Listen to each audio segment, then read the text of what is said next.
को मेरा नाम सृजन सुभाष है और मेरे YouTube चैनल अविचल स्टडी पे आप सभी का बहुत बहुत स्वागत है और आप सभी को नवरात्रि की बहुत बहुत शुभकामनाएं।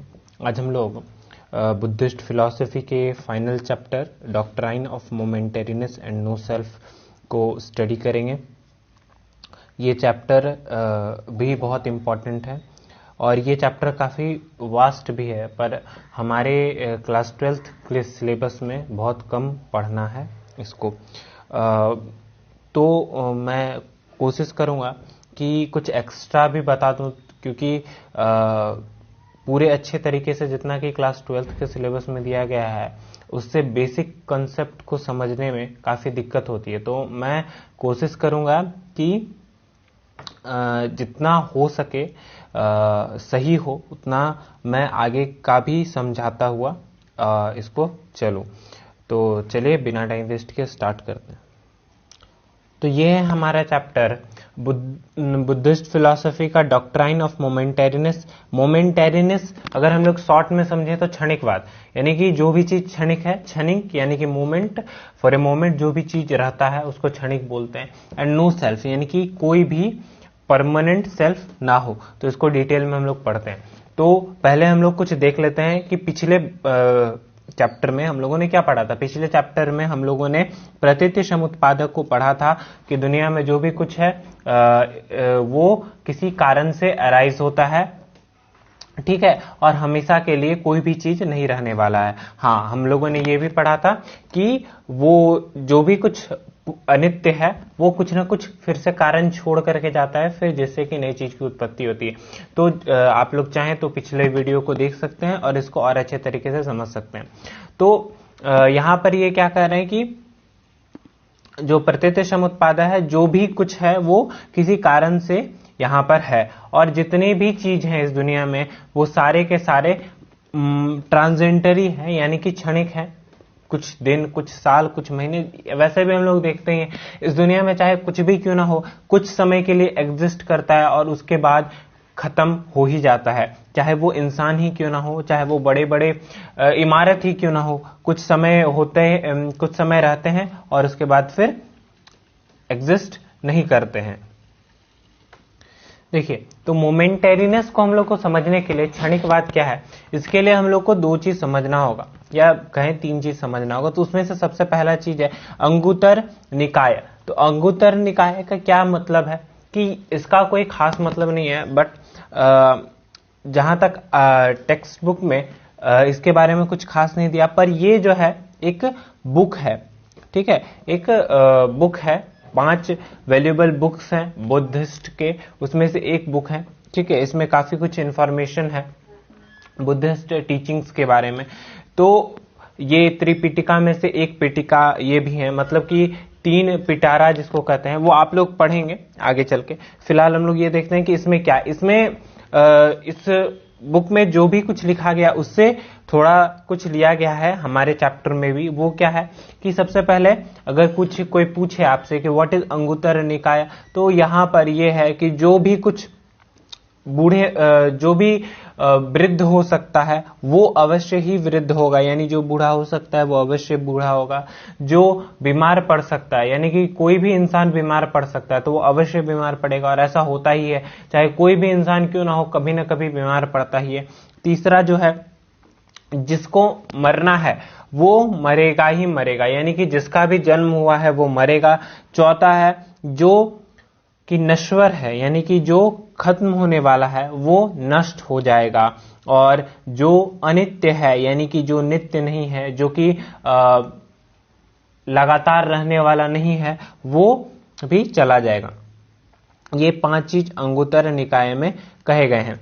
तो ये हमारा अंगुत्तर निकाय था। और एक बात कि ये 5 नियम जो हैं, ये 5 नियम किसी भी शक्ति के द्वारा, चाहे वो वैदिक शक्ति हो चाहे वो लौकिक शक्ति हो, ये इसका उल्लंघन नहीं कर सकते। यानी कि अगर किसी की मृत्यु होनी है क्योंकि उसने जन्म लिया है, तो वो एक दिन मृत्यु को प्राप्त होगा ही होगा। जिसको बीमार होना है वो बीमार होगा ही होगा। तो इसको कोई भी नहीं टाल सकता। इसको अनित्यवाद आप लोग कह सकते हैं कि कोई भी चीज परमानेंट नहीं है।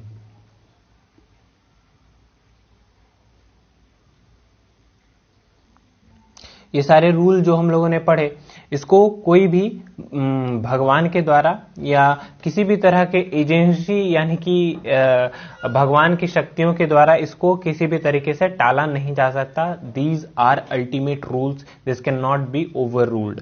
ठीक है, तो ये हो गया यहां पर हमारा अंगुत्तर निकाय। अब संयुक्त निकाय, तो संयुक्त निकाय क्या कहता है कि देखिए हर चीज नित्य है, यानी कि एवरीथिंग इज, मतलब कि सब कुछ हमेशा रहने वाला है। ये एक थॉट है जो कि एकांकित है, यानी कि सिर्फ वो एक ही चीज को लेके चल रहा है कि दुनिया में हर चीज नित्य है, वो कभी खत्म नहीं होगा। और दूसरा थॉट है कि दुनिया में कुछ भी नित्य नहीं है, यानी कि ये एक पॉइंट पे एक्सट्रीम है और दूसरा एक इस पॉइंट पे एक्सट्रीम है। तो जो ये प्रतीत्य समुत्पाद है या जो मोमेंटेरीनेस है, जो कि प्रतीत्य समुत्पाद से ही उत्पन्न हुआ है, ये इसके बीच का मार्ग लेता है।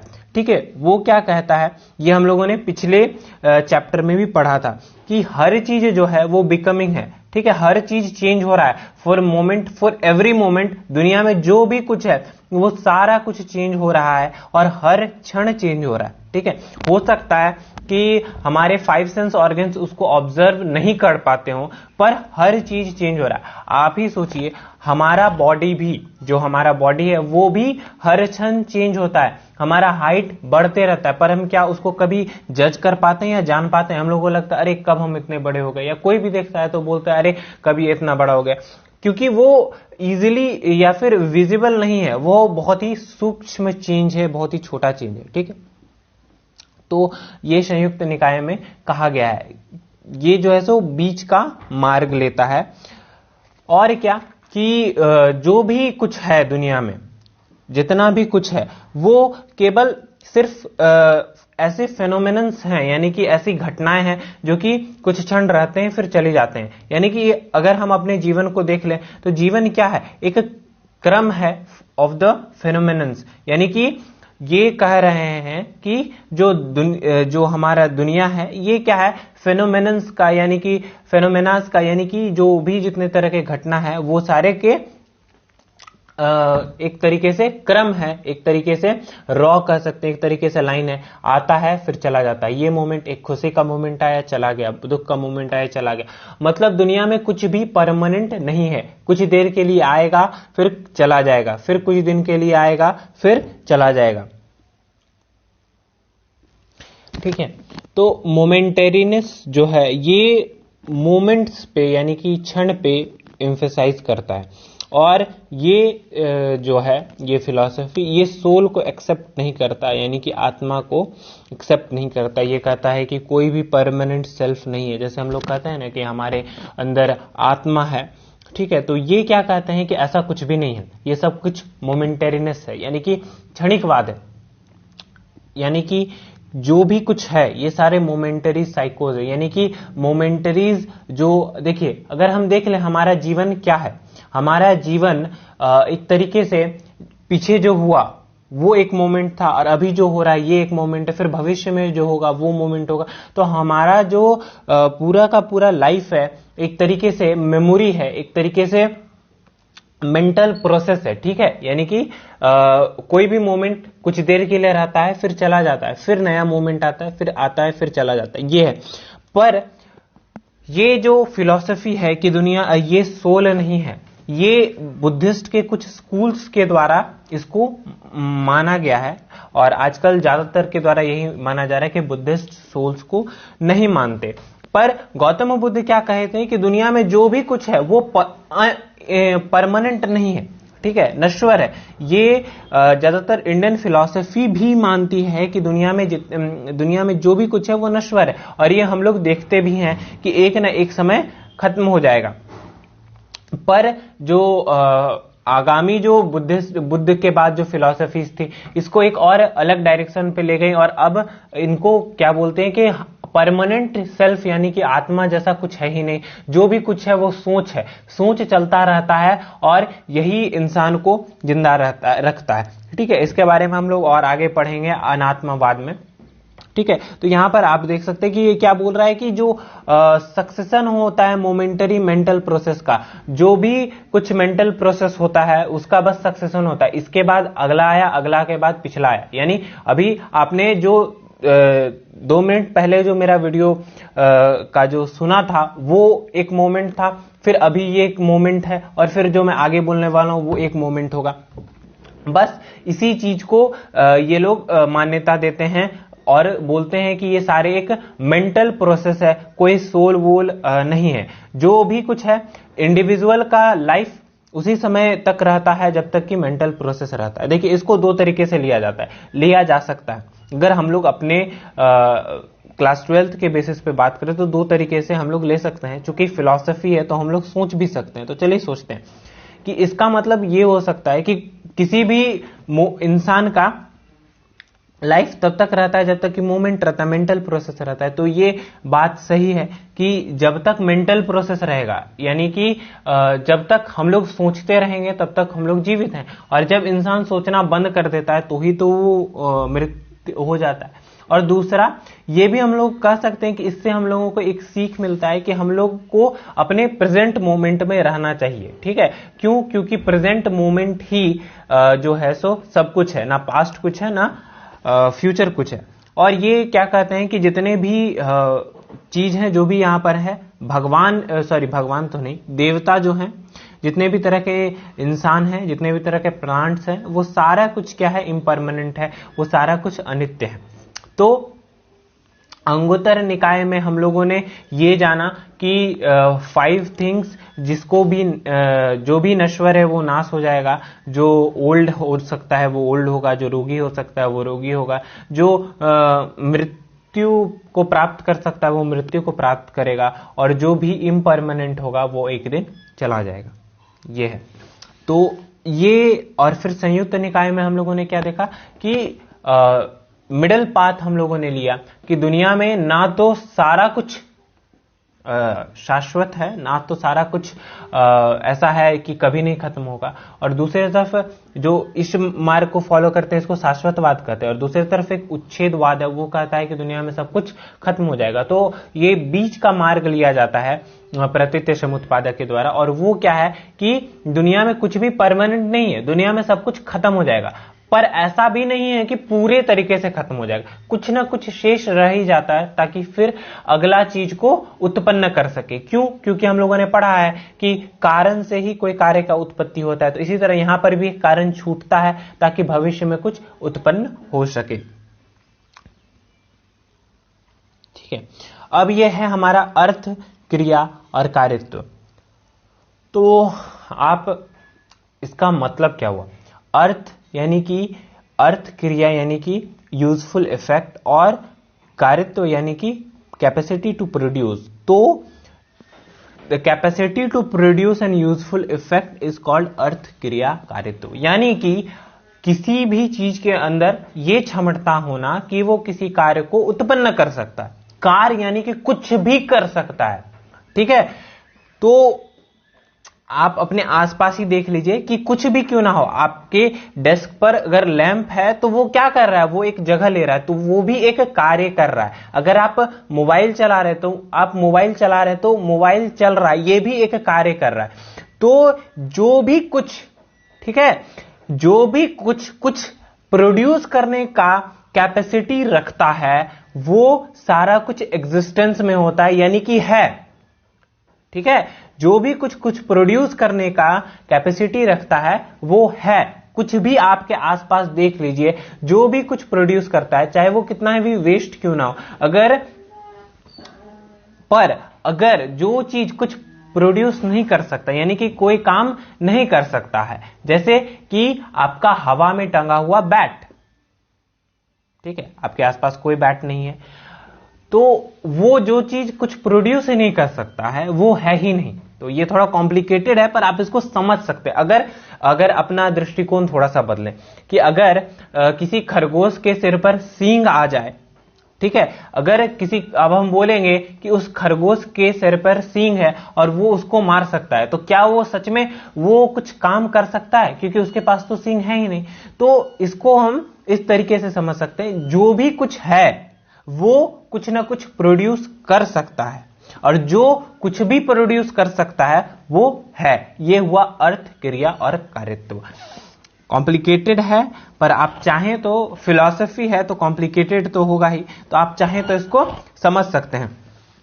भगवान बुद्ध जो थे, उन्होंने कहा था कि मैं जो भी कुछ कहता हूं या कह रहा हूं, कोई जरूरी नहीं है कि मेरे बाद जो आएंगे वो वही चीज कहेंगे, मैं वो नहीं होऊंगा जो कि वो है। तो यही कुछ ऐसा ही हुआ कि बुद्ध भगवान तो ये बोले कि हम इस दुनिया में कुछ भी चीज को परमानेंट नहीं देखते, कोई भी चीज जो है वो परमानेंट नहीं है, हर चीज एक दिन खत्म हो जाएगा। और फिर जो लेटर बुद्धिस्ट फिलोसोफर थे उनके बाद जो आए, इसको एक कॉन्सेप्ट में, यानी कि थ्योरी ऑफ मोमेंटेरीनेस को दे दिए कि दुनिया में जितना भी कुछ है वो मोमेंट के आधार पर है, और जो भी कुछ है वो मोमेंट के लिए रहता है और फिर खत्म हो जाता है। अगर वो इस मोमेंट में कुछ काम कर पा रहा है तो वो है, और अगर वो कोई काम नहीं कर पा रहा है तो वो नहीं है। ठीक है, तो जो सब्सटेंस, जो कि अभी हम लोग जानते हैं कि जो सब्सटेंस अभी कुछ प्रोड्यूस कर रहा है वो एग्जिस्टेंस में है। अब मान लीजिए आप अगर आज से 2-3 साल पहले किसी चीज से खेलते थे या कोई चीज पढ़ते थे, तो वो उस समय प्रोड्यूस कर पा रहा था इफेक्ट, यानी कि वो आपको पढ़ा पा रहा था, वो आपको खिला पा रहा था। ठीक है, उसको एक तरीके से आप पर्सोनिफाई कर दीजिए। पर आज वो आपका जो पहले का बुक था, यानी कि केजी का बुक था, वो अब नहीं है। क्यों? क्योंकि वो अब आपको पढ़ा नहीं पा रहा है, या फिर आप उस क्रिकेट बैट से या फुटबॉल से नहीं खेल पा रहे हैं। क्यों? क्योंकि वो अब नहीं है, वो अब आपको नहीं खिला सकता है, वो इफेक्ट प्रोड्यूस नहीं कर सकता है, तो अब नॉन बीइंग है, यानी कि है ही नहीं। ठीक है, और वर्तमान समय में जो कोई भी सब्सटेंस एक ही कार्य कर सकता है, और इन द फ्यूचर उसका काम या तो चेंज हो जाता है, यानी कि सेम नहीं रहता, यानी कि जो हम अभी प्रेजेंट में, कोई जरूरी नहीं कि भविष्य में भी वही रहें।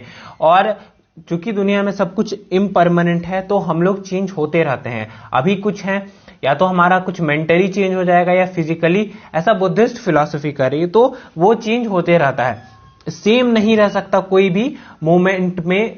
हर मोमेंट में कोई भी इंसान, हर मोमेंट देयर इज समथिंग, कुछ न कुछ चेंज होते ही रहता है। तो दुनिया में जो भी कुछ है ये मोमेंटरी है और ट्रांजेंटरी है, ये आप अच्छे तरीके से समझ लीजिए। ये था क्षणिकवाद। तो क्षणिकवाद में 3 चीज हम लोगों ने पढ़ा।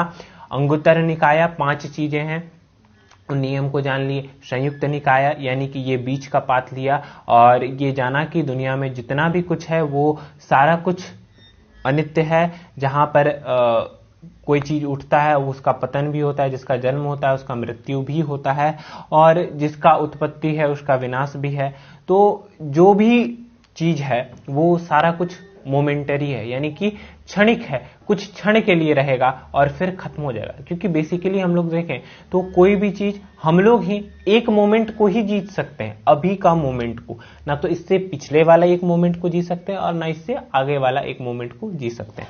और फिर लास्ट में अर्थ, क्रिया, कार्यत्व को हम लोगों ने समझा कि जो भी कुछ है एग्जिस्टेंस में वो कुछ ना कुछ प्रोड्यूस कर सकता है, या इसको उल्टे तरीके से समझ सकते हैं कि जो भी कुछ प्रोड्यूस कर सकता है वो एग्जिस्टेंस में है। इसके बाद क्रिटिसिज्म है मोमेंटरीनेस का, तो वो आप खुद से पढ़ के भी समझ सकते हैं। अगर आपको इसको समझना है तो आप कमेंट करके मुझे बता सकते हैं। इसके लिए मैं सेपरेट वीडियो बनाऊंगा, क्योंकि इसके लिए सेपरेट वीडियो बनाने की जरूरत है। और अगर नहीं आप खुद से समझ सकते हैं तो बहुत बढ़िया बात है, खुद से पढ़िए, खुद से कोशिश कीजिए, आसानी से समझ में आ जाएगा। तो चलिए आगे शुरू करते हैं, अनात्मवाद पे जाते हैं। तो ये है अनात्मवाद। शब्द से ही समझ सकते हैं कि अनात्मवाद, यानी कि इसको बोल सकते हैं कि जहां पर कि आत्मा का चर्चा ना हो, या फिर हम लोग आत्मा का स्वरूप जो भी कुछ बुद्धिस्ट फिलॉसफी में है वो हम लोग देखेंगे। तो ये क्या कहते हैं कि जो है लाइफ, व्हाट इज लाइफ, ये लाइफ है, ये बुद्धिस्ट फिलॉसफी के अनुसार ये एक स्ट्रीम है हमारे चेतना का, हमारे कॉन्शियसनेस का, हमारे होश में रहने का एक चेतना का, ये बस यही लाइफ है, यही सेल्फ है। यानी कि जो हमारे साथ पीछे हुआ फिर हो रहा है, आगे होता रहेगा। ये जो चीज चल रहा है यही लाइफ है और यही सेल्फ है, ठीक है।